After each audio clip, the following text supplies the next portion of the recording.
على بالي كم راكم هارجين مع الكوزينه ما لقيتو واش طيبوا الفطور ولا الكاطو، والايام الاخرى تاع رمضان صح صعيبه فيها بزاف لا بريسيون، والشيف صلاح الباتني ديما يصوفيكم. واليوم ان شاء الله راح نشارك معكم طبق سميتو قوار بالبطاطا المحشيه مع صوص طماطم في الفرن تاع ليه ليه ويجي ضربه في البنه. خليكم على الوصفه. اول حاجه خيرت حبات تاع البطاطا يكونوا متوسطين في الحجم، قشرتهم قسمتهم الى قسمين، وكل قسم راح نحيلو القلب تاعو، وهذاك الحشو مانيش راح نرميه، راح نزيد من بعد نرحيه ونضيفو في الحشو او نزكي به الحشو تاعنا.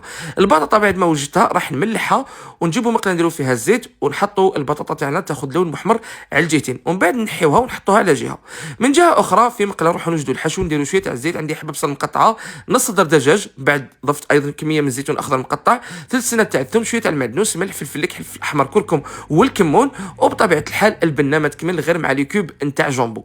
انا ندير كعبه نتاع مرق الدجاج نتاع جامبو، صدقوني تجي ضربه في البنه هذيك الحشوه، وراح نقعد نقلب فيهم حتى تشوفوا الحشو تاعكم طاب. في الاخير هذيك البطاطا كما قلت لكم الحشو تاعها رحيته وعصرته من الماء مليح وضفته، راح نزكي به هذاك الحشو ونخليه يطيب، وفي الاخير خلاص نزيد لهم شويه تاع الفرماج.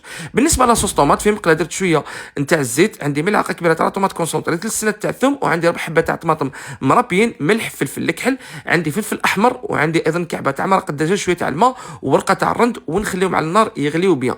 من بعد نروحوا نجيبوا بلا، درت لهنا هذيك لاصوص طوماط بعد ما طابت لي، حطيت ايضا هذيك البطاطا اللي شوفوا الشكل تاعها يجي كيما شكل القوارب، حطيتهم لهنا، ومن بعد مباشره راح نعمرهم بالحشو هذاك اللي وجدناه مع بعض. هذا الحشو اذا بقى لكم تقدروا تزيدوا به حبات نتاع البوراك، تحشوا به حبات تاع البوراك مع الفرماج، وفي الاخر شويه تاع الفرماج من الفوق رابي، ديروا نوعيه تكون جيده، فوتوا من الفرن شعلهم من تحت حوالي 10 دقائق، من الفوق 10 دقائق، ونطفي عليهم، وفي الاخر ضفتهم شويه تاع المعدنوس، وشوفوا لي النتيجه. صدقوني وصفه سهله وسريعه وتجي ضربه في البنه وزيد بريزونطابل. ما بقى لي نقول لكم شهيتكم بصحه، نتلاقاو في عاد اخر، تهلاو في رواحكم والسلام عليكم.